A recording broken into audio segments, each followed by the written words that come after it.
Orang bilang tanah kita tanah surga, tongkat kayu dan batu jadi tanaman. Penggalan lirik lagu Koes Plus yang berjudul Kolam Susu memang menjadi ciri khas Indonesia yang memiliki tanah yang subur. Banyak jenis tanaman yang bisa tumbuh di berbagai wilayah di Indonesia. Hanya saja ada jenis tanah di Indonesia yang kurang cocok untuk bercocok tanam. Meski demikian, tetap ada cara yang membuat tanah tersebut subur dan menjadi media tanam yang bagus. Ada banyak jenis tanah di Indonesia, maka dari itu sebelum memutuskan bercocok tanam, ada baiknya mengenali jenis tanah yang akan dijadikan lahan berkebun. Setiap jenis tanah memiliki manfaat, unsur, dan tingkat kesuburan yang berbeda. Salah satunya adalah tanah humus. Tanah humus terbentuk dari pelapukan tumbuh-tumbuhan. Tanah humus adalah tanah yang sangat subur, memiliki kandungan mineral, kandungan air yang tinggi, dan kaya akan unsur hara. Tanah ini banyak ditemui di bawah bebatuan atau tumbuh-tumbuhan. Selain itu ada juga tanah mergel. Tanah ini merupakan campuran dari tanah liat, kapur, dan pasir. Tanah ini adalah tanah yang subur, memiliki kandungan mineral dan kandungan air yang tinggi. Selain itu ada juga tanah potsol. Tanah ini adalah tanah yang terbentuk karena pengaruh suhu rendah dan curah hujan yang tinggi. Tanah ini memiliki unsur hara yang sedikit, tidak subur, memiliki kandungan organik yang rendah,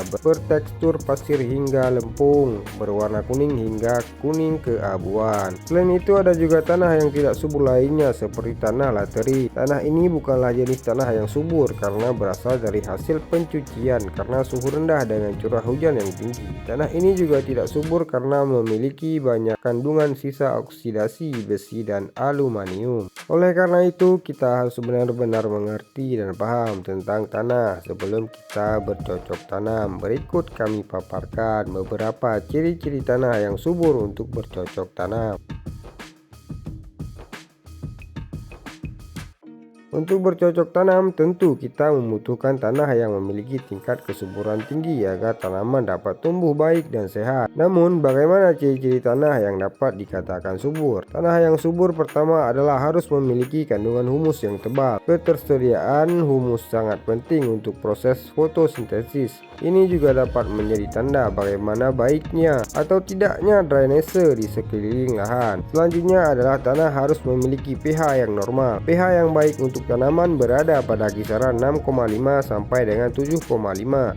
Tekstur juga menjadi ciri tanah subur. Tanah yang subur harus memiliki tekstur lempung yang tidak lapuk dan kuat mengikat berbagai unsur penting dalam tanah. Struktur tanah yang subur dapat dilihat dari kombinasi lempung, pasir, dan tanah gambut yang seimbang. Ciri selanjutnya adalah tanah tersebut memiliki biota tanah yang melimpah. Banyaknya kehadiran biota pada tanah seperti cacing, tanaman kecil, dan mikroorganisme lainnya menandakan bahwa tanah tersebut subur.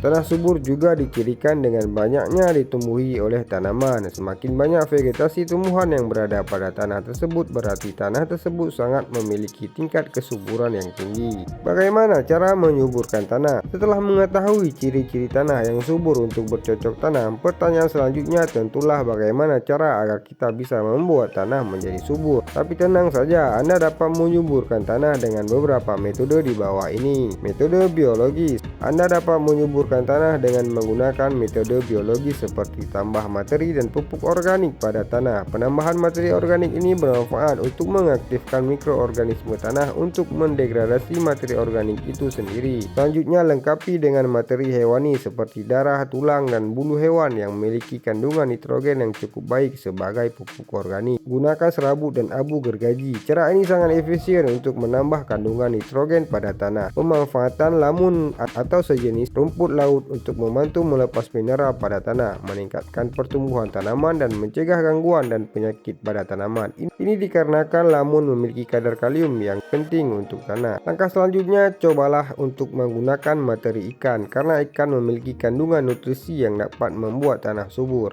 Lalu Anda juga dapat menggunakan casting yang merupakan materi organik dari kotoran cacing. Materi ini dapat membentuk struktur tanah, mengemburkan tanah, serta mempercepat penyerapan nutrisi pada tanah. Perbanyak pupuk kandang, maksimalkan pupuk kompos, buat green manure, dan tambahkan juga pupuk hayati. Cara ini dapat membantu Anda menyuburkan tanah. Nah, itulah beberapa ciri-ciri tanah subur dan tips untuk menyuburkan tanah. Selamat mencoba dan terima kasih.